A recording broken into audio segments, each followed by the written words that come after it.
তাহলে আমরা কি করতে পারি এখন? আমাদের ক্লাস শুরু করতে হবে, ঠিক আছে? কি অবস্থা তোমাদের? সবাই ভালো আছো নি? ভালো আছো নাকি? আলহামদুলিল্লাহ। যেটাই হোক, আমরা ইতিমধ্যেই একটু মনোযোগ দিয়ে দেখো, আমরা ইতিমধ্যেই 13.1 গণিত বইয়ের 13.1 ইতিমধ্যে আমরা 5, 6, 7 আমরা ইতিমধ্যেই শেষ করেছি, ঠিক না? আজকে আমরা ম্যাথমেটিক্যাল টার্মের 8 নাম্বারটা করবো। দেখো, খেয়াল করে দেখো, প্র্যাকটিস করবো।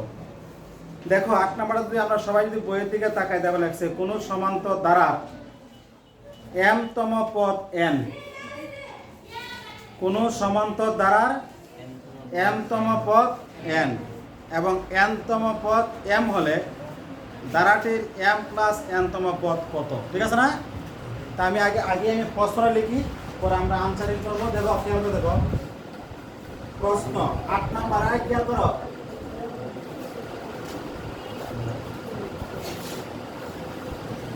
কোন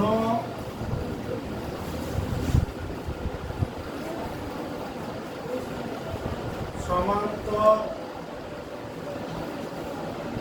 ধারা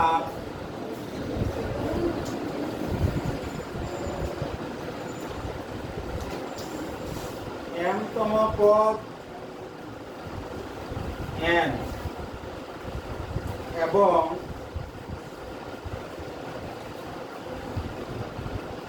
m তম পদ m হলে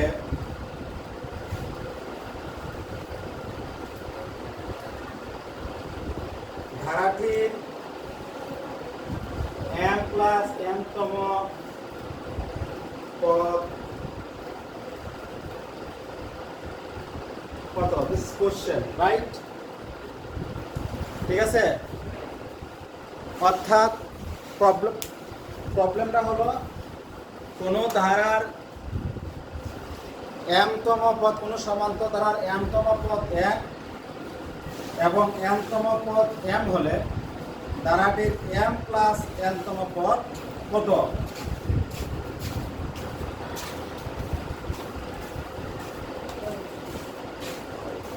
বুঝতে পারছো না? তাহলে খেয়াল করে দেখো, তারা কিন্তু প্রথমে উল্লেখ করে দিছে ইহা একটি সমান্তর ধারা। তাহলে সমান্তর দ্বারা যতগুলো ম্যাথমেটিক্যাল প্রবলেম সলভ করতে হয়, অন্যতম দুটা পদ জানতে হয়। একটা হচ্ছে প্রথম পদটা জানতে হয়, সেকেন্ড হচ্ছে সাধারণ অঙ্ক জানতে হয়, রাইট না কথা? মানে প্রথম পদটা কত আমি জানি না, সাধারণ অন্তর কত আমি জানি না। তাহলে আমি ধরে নিই সমান্তর ধারাটির প্রথম পদ হলো a আর সাধারণ অন্তর হলো d। হ্যাঁ, সমাধান।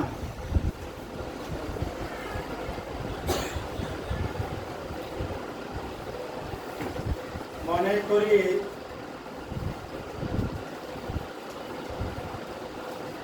সমান্তর ধারাটি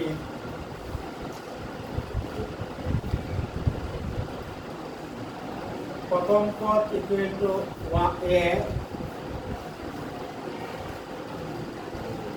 সাধারণ অন্তর ইকুয়াল টু b। এই জায়গাটাই সবাই বুঝতে পারছো? সমান্তর ধারাটির প্রথম পদটাকে আমি কি ধরেছি? a ধরেছি, যেহেতু এটা সমান্তর ধারা বলা আছে। আর সাধারণ অন্তরটাকে আমরা কি ধরেছি? b ধরেছি। ক্লিয়ার জায়গাটা? ওকে, একটু মনোযোগ দেই।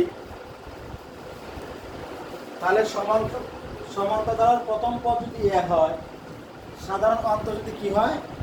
b হয়, তাহলে n তম পদ কত বলতে পারবা কেউ? m তম পদ, n তম পদ কত? আমাদের সূত্রটা কি ছিল? a plus n minus 1 into d। Good. তাহলে আমরা বলতে পারি, খেয়াল করে দেখো, আমি আগে লিখে দিই এখানে a plus n minus 1 into d। এই যে সূত্রটা ছিল আর n তম পদে, কার ছিল এটা? n তম পদে, কিন্তু আমাকে টার্গেট হচ্ছে আমি m তম পদ বের করব, m তম পদ বের করব। কথা কি বুঝে আসছে? আর একটা হচ্ছে আমি একটা n তম পদ বের করব। দুটা বক্তব্য কি বুঝতে পারছো নি? আমি জানি এই যে সূত্রটা এটা হচ্ছে n তম পদের সূত্র, কিন্তু আমি m তম পদটা সেকেন্ডলি বের করব, ফার্স্টলি আমি কি বের করব? m তম পদ বের করব। তাহলে সুতরাং ধারাটি m তম পদ ইকুয়াল কি হবে বলতো? a প্লাস n এর জায়গা কি হবে বলতো? m হয়ে যাবে, যদি আমি m তম পদ বের করতেছি। কথা কি বুঝে আসছে? তাহলে আমরা লিখতে পারি m মাইনাস 1 ইন্টু b। সবাই কি বুঝতে পারছো তারা? অথবা লেখা বন্ধ করো, আমি একটু আলোচনা করে নিই, তাহলে তোমাদের বুঝতে সুবিধা হবে। পরবর্তী আমি সময় দেবো না, দ্রুত তুলে নেবে, ঠিক আছে? আমার সূত্রটা ছিল n তম পদের সূত্র ছিল, দিস ইজ n তম পদ, a plus n minus 1 into b। কিন্তু আমি তো n তম পদ বের করবো না, আমি কি বের করবো? m তম পদ। তাহলে m তম পদের দ্বারা m তম পদ হবে a plus m minus 1 into b। কথা কি বুঝে আসছে? আবার কি বের করবো বলো তো? n তম পদ বের করবো। ধারাটি n তম পদ ইকুয়াল টু a প্লাস এখানে হবে n মাইনাস 1 ইন্টু b। সবাই কি বুঝতে পারছো? এখন খেয়াল করে দেখো, বইয়ে বলতেছে 8 নাম্বার প্রশ্নে বলতেছে যে m তম পদের মান হচ্ছে n আর n তম পদের মান হচ্ছে m বলছে, রাইট? কথা বুঝতে পারছো? তাহলে আমি বলতে পারি শর্ত মতে, একটু খেয়াল করে আগে আগে বুঝো, এরপরে লিখবা।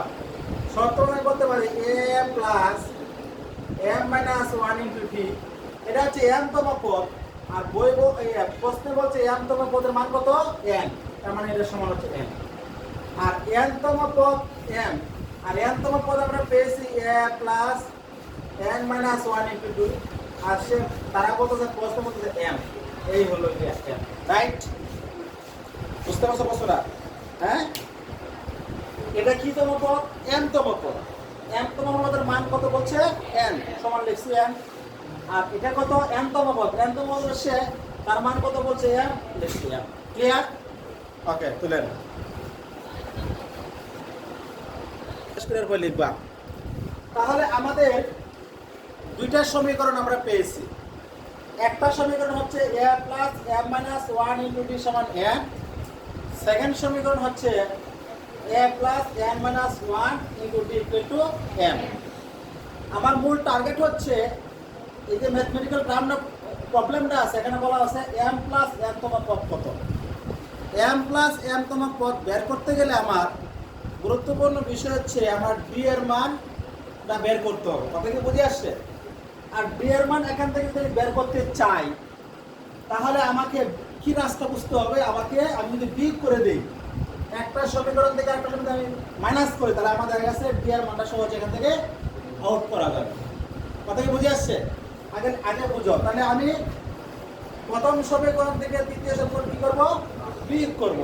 তাহলে এখানে লিখবো আমরা বিয়োগ করে, কি করে লিখবা পরে আমি তখন লিখতেছি a plus m minus 1 into d, এটা হলো প্রথম অংশ। বিয়োগ হচ্ছে, কারণ বিয়োগ করলে নিচের সারির চিহ্ন কি হয়ে যায়? পরিবর্তন হয়ে যায়। তাহলে আমি বিয়োগ চিহ্ন দিলাম, বিয়োগ সবটা a plus n minus 1 into d, second bracket দিলাম ইকুয়াল টু n মাইনাস, এটা কিন্তু n, আমি আর n, এটা হলো প্লাস m ছিল, হয়ে গেছে মাইনাস m, বিয়োগ করার কারণে, ইত্যাদি। সবাইকে বুঝতে পারছো নি? অর্থাৎ এই অংশ বিয়োগ হলো এই অংশ, সমান চিহ্ন ইকুয়াল টু এই অংশ বিয়োগ হচ্ছে এই অংশ, আমি বিয়োগ করছি। সহজ কথা, লেখা দরকার নেই। এখন একটু খেয়াল করে দেখো, আমরা এটাকে অপারেশন যদি আমরা করি, তাহলে দেখো a প্লাস m এ আর d গুণ করলে md মাইনাস, এখানে যে প্লাস এ মাইনাসে মাইনাস, d আর 1 গুণ করলে d, এইগুলো একটা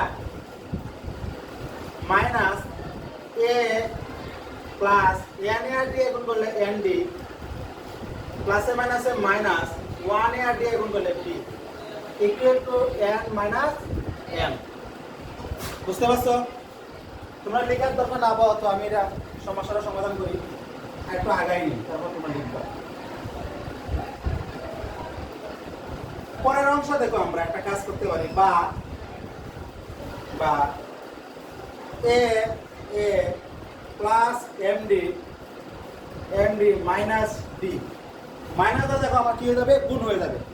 প্লাসে মাইনাসে মাইনাসের এ, প্লাসে মাইনাসে মাইনাসের এন ডি, মাইনাসে মাইনাসে প্লাসের d equal to n minus m. বুঝতে পারছো নি? আচ্ছা, কি হবে দেখো, বা দেখো মাইনাসের এ প্লাসের এ কাটা কাটা বলতে একটা থেকে বিয়োগ করলে জিরো হয়ে যায়। দেখো প্লাসের ডি মাইনাসের ডি কাটা কি রইল বলো তো, m D minus m d equal to m minus m. এখন তোমরা তুলো, বাকি অংশগুলো তোমরা আমাকে মুছতে হবে, তো শেষ করে দেবো।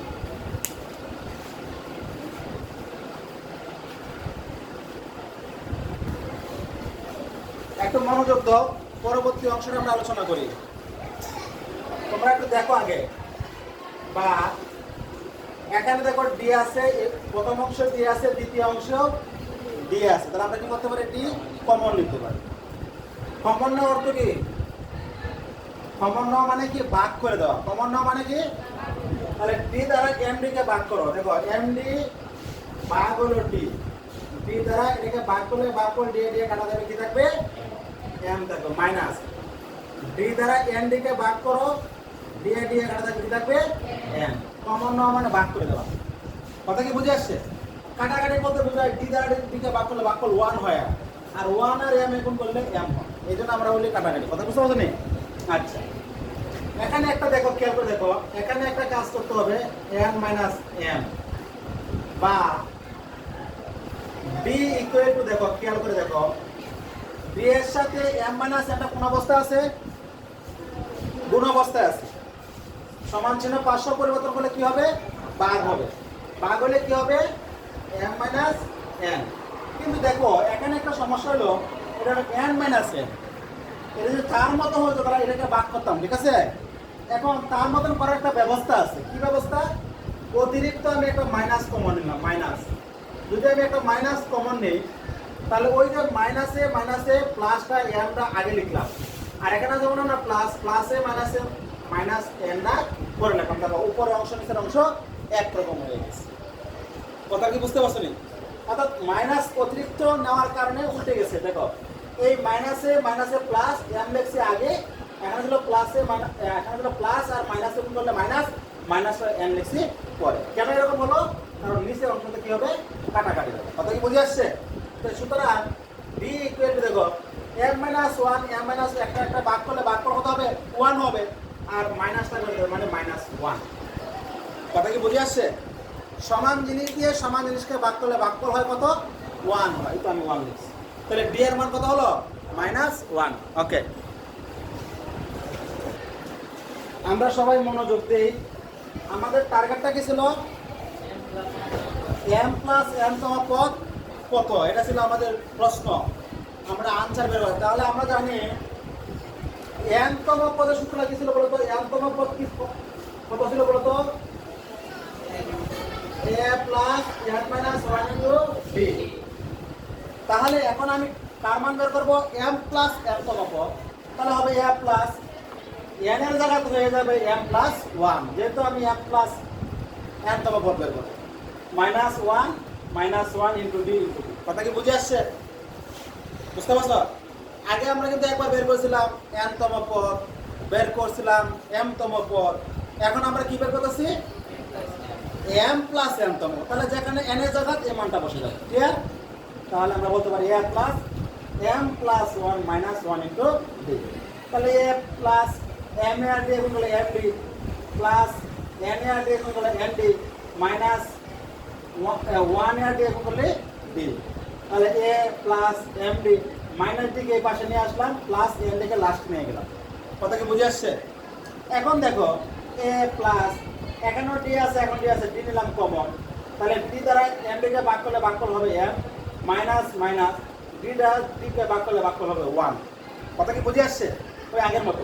তাহলে খেয়াল করে দেখো, এই অংশটা সব আমরা কি পেয়েছিলাম মনে আছে? দেখো তো আগের যে ছিল আমাদের, দেখো শর্ত মতো দেখো লেখা আছে a plus m minus 1 into d সমান কি ছিল? n ছিল, রাইট? শর্ত মতো এক নম্বর শর্ত মতো দেখো লেখা আছে a plus m minus 1 into d সমান কত? n। আমি n লিখছি, প্লাস এখানে দেখো প্লাস d এর মান আমরা কত পেয়েছি? মাইনাস 1। d এর মান কত পেয়েছি? মাইনাস 1। তাহলে মাইনাস, এখন d এর মান মাইনাস 1, তাহলে প্লাসে মাইনাসে মাইনাস 1 আর n গুলো n, n থেকে n বিয়োগ করলে হবে 0, আনসার। বুঝতে পারছো সবাই?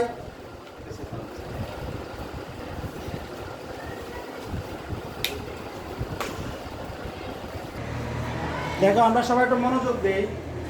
আমাদের 9 নম্বর প্রবলেমটা হচ্ছে 1 plus 3 plus 5 plus 7 plus dot dot দ্বারা কি n পদের সমষ্টি কত? This is the most important question. n পদের সমষ্টি কত, এটা আমাদের বের করতে হবে। তাহলে এই যে একটা দ্বারা লেখা আছে, কেউ কি বলতে পারো এটা কোন দ্বারা? বলো, ইহা কোন দ্বারা? বুঝলা কিভাবে? মানে এই বক্তব্যটা আসলো যে এটা ইহা যে একটা সমাধারা, এটা কিভাবে বুঝতে পেরেছ? হ্যাঁ, দ্বিতীয় পদ থেকে প্রথম পদ বিয়োগ করো, তাহলে বিয়োগ করো 3 থেকে 1 বিয়োগ করলে বিয়োগ করো কত? 2। এরপরে 5 থেকে 3 বিয়োগ করলে বিয়োগ করো কত? 2। পরবর্তী কমপক্ষে দুইটা ট্রাই করবা। পরবর্তী পদ থেকে পূর্ববর্তী পদ বিয়োগ করলে বিয়োগ ফল যদি সমান হয় তখন আমরা ধরে নেব এটা সমান্তর দ্বারা। এটা তো ওকে, মগজে তো ওটা মনে থাকবে তো? আচ্ছা ঠিক আছে, তাহলে এটা আমরা শিওর এটা একটা সমান্তর দ্বারা। সমান্তর সূত্র ছিল এরকম, সংজ্ঞা ছিল এরকম যে পরবর্তী পদ থেকে পূর্ববর্তী মানে পরের পদ থেকে আগের পদ বিয়োগ করলে বিয়োগ ফলগুলো যদি সমান হয় তখন আমরা ধরে নিব এটা একটা সমান্তর দ্বারা। কথা কি বুঝে আসছে? তাহলে সমান্তর দ্বারার প্রথম পদটাকে আমরা বলবো এ দ্বারা প্রকাশ করব। প্রথম পদ a সমান 1, সমান্তর দ্বারা সাধারণ অন্তরকে প্রকাশ করবো d দ্বারা। এর নিয়ম হচ্ছে 3 থেকে 1 বিয়োগ করলে কত হয়? 2, অথবা 5 থেকে 3 বিয়োগ করলে কত হয়? 2। এই যে অন্তর যেটা বিয়োগ ফলটা যা মানে বের হবে সেটাই হচ্ছে সাধারণ অন্তর, যাকে আমরা কি করি বলতো? d দ্বারা প্রকাশ করি। তাহলে d সমান 2। এখানে পদ সংখ্যা মোট পদ কয়টা? দেখো এই একটা, এরপরে 2টা, 3টা, 4টা, ডট ডট ডট চলছে, আমরা কিন্তু জানি না। কিন্তু এখানে একটা ইঙ্গিত আছে n পদের সমষ্টি, তাতে বোঝা গেল এখানে মোট পদ আছে n সংখ্যক, অসংখ্য।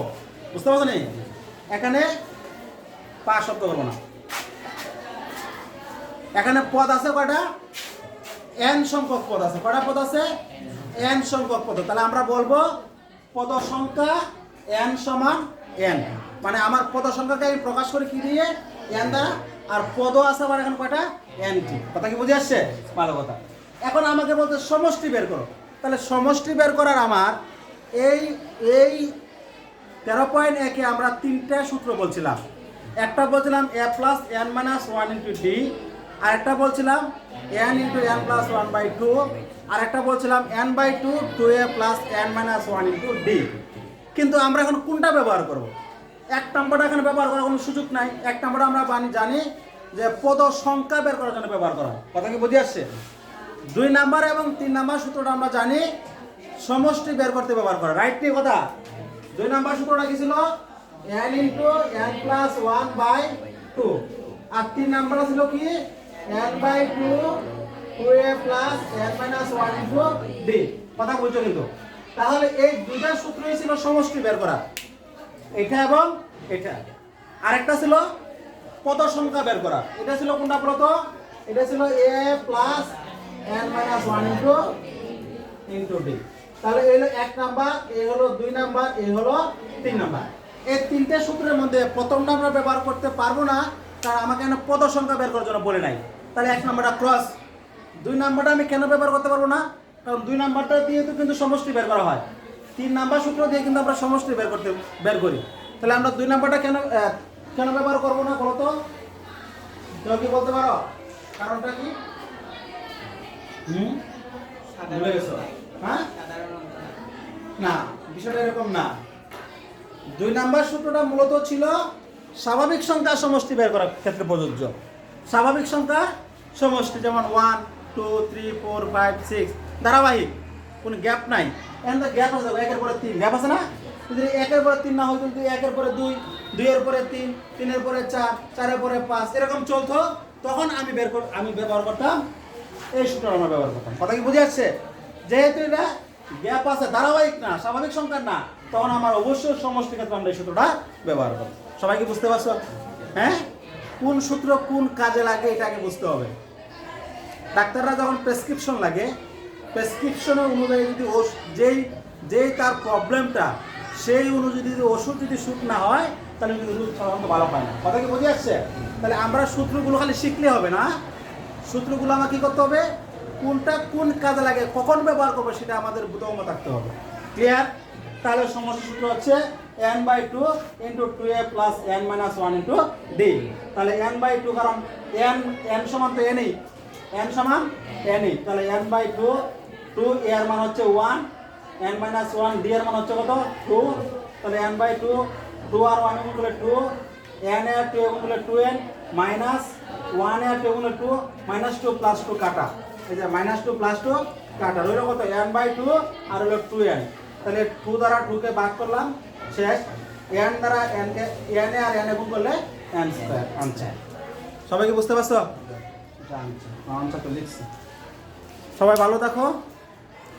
এর ভিতর দিয়ে আমাদের প্রথম আজকের মতো ক্লাস এখানে কি করা হলো, সমাপ্তি ঘোষণা করা হলো।